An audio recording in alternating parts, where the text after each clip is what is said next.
There are many, many benefits when it comes to eating an insulin-resistant diet. Insulin resistance leads to prediabetes, diabetes, obesity, heart disease, immune deficiency.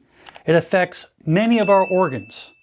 So if you learn to eat correctly, which is the healthy way and the enjoyable way, I really feel that this can make a tremendous difference to keep disease away, to keep you healthy for a long life, and keep you happy. And insulin resistance is a condition where the body cells become less responsive to the hormone insulin. And it plays a significant role when it comes to regulating our blood sugar or our blood glucose levels. And you can't even imagine how many millions and millions of people throughout the world right now are insulin resistant and don't even know it.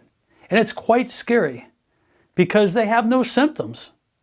But as this continues to stay around longer and longer, the pancreas starts becoming weaker and weaker, and we start developing higher blood sugars. And with higher blood sugars, we still may not even have any symptoms until it gets too high, and then this can give us significant problems when it comes to our arteries, our eyes, our kidneys, our heart. But when we have too much blood sugar in our bloodstream, it gets stored in our liver or our muscles as glycogen.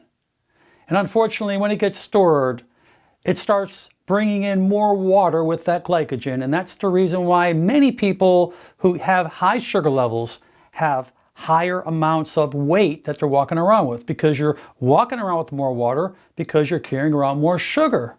But after the sugar cannot be stored anymore, where does it go? Yeah, that's correct. It gets converted to fat. And the bad fat, the visceral fat, the fat that surrounds our belly deep within, around our liver, our stomach, and the important organs, that eventually can lead to lots of inflammatory chemicals that are being secreted that can affect many other organs within our body.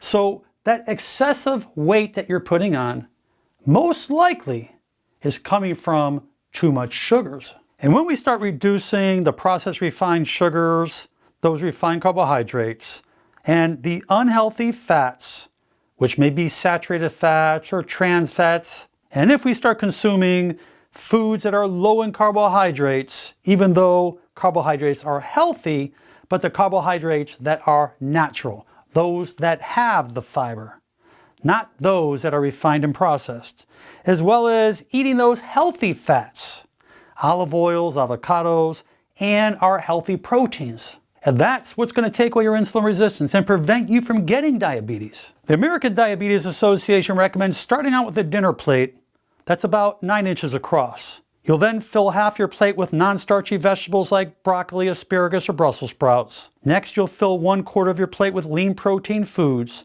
It could be salmon, lean beef, chicken, or whatever you like. And the last quarter of your plate will consist of healthy carbs. That includes your fruits, your vegetables, your whole grains, and your legumes, which have lots of fiber. And you have to be very careful about adding those sugars. It may be to your coffee or tea, drinking those fruit juices, drinking sodas. Those excess sugars are inflammatory. They're toxic to the body. And get in the habit of trying to drink more water. If it's lemon in the water, orange in your water, whatever it is, but try to get away from those sugary drinks. And there are many health benefits when it comes to eating an insulin resistance diet.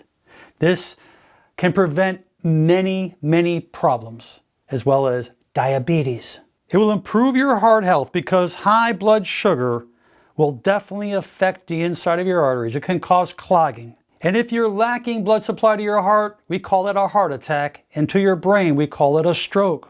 And with a little exercise, as well as reducing those processed refined carbs, this can help reverse heart disease. One of my favorite things are fiber, because fiber is a prebiotic. It feeds the probiotics in our microbiome. That reduces inflammation throughout our entire body. And it will also allow sugars to absorb into the cells of your body much slower, never giving you that spike of insulin or glucose, and you're not going to feel tired. You're going to have lots of energy. And that lower resistance diet, because it's not really a diet, it's a way of life. It's a way of eating. An insulin resistance diet will help reduce obesity. It will help take away that excessive weight you're carrying around. It will reduce that visceral fat, and will help improve insulin resistance and make you more insulin sensitive. And because now you're eating nutrient-dense foods, nothing that's been processed, this is going to bump up your energy levels. And how many times have you eaten those bad meals, those excessive sugars and carbs, and you felt extremely tired thereafter? Why? Because you spiked up your glucose levels. It rapidly got into the cells as it boosted up that insulin, and now it's starting to fall down real fast. And guess what? Those symptoms of tiredness and fatigue that you may be having on a regular basis, that's where it's coming from. And a low resistance diet reduces inflammation throughout the entire body, that all diseases are tied into inflammation. Your heart, your brain, your intestines, your liver, and even the joints in your body. If it's your spine, your shoulder, your hip, your knee, and if you're having chronic joint problems, reduce those sugars, eat more nutrient-dense foods, and you will see a big difference. And a low resistance diet helps your brain, particularly eating those foods that are low glycemic. And the low glycemic index, those are the foods that absorb sugar into the cells much slower.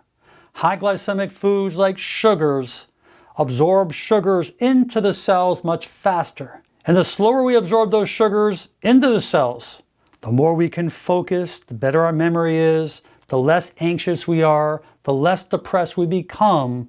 So make it a habit to eat those nutrient-dense foods, that fiber, and get rid of those processed and refined carbs. We know that excessive sugars can be highly toxic. They're definitely inflammatory, and it changes the pH of our bloodstream, making it more acidic. Those sugars have a tremendous role in feeding the wrong bacteria or the bad bacteria in our microbiome, within our intestines, in our gut. And this can actually lead to candida. Yes, we call that yeast infections, which can manifest throughout your entire body. And it's extremely important that you understand that an insulin resistance diet is just not for those who are insulin resistant.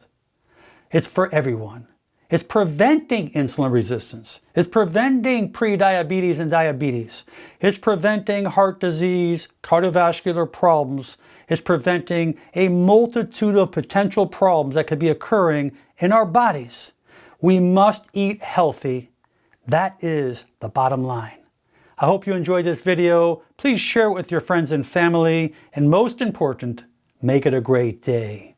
I'm Dr. Alan Mandell.